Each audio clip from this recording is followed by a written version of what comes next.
Hi!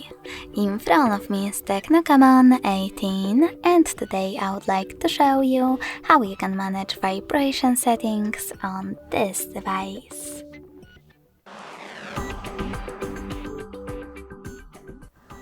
First of all, go into settings.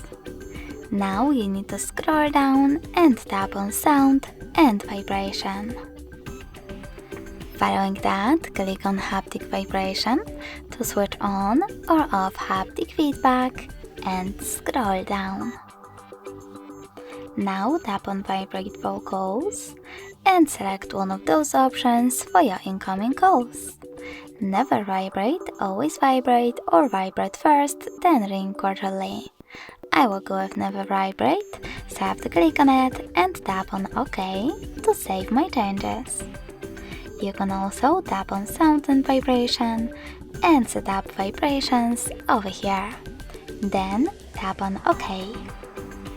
Lastly, scroll all the way down and tap on the switcher next to charging sounds and vibration to switch off or on this feature. Thanks so much for watching. If you enjoyed this video, leave a like, comment and subscribe. Bye!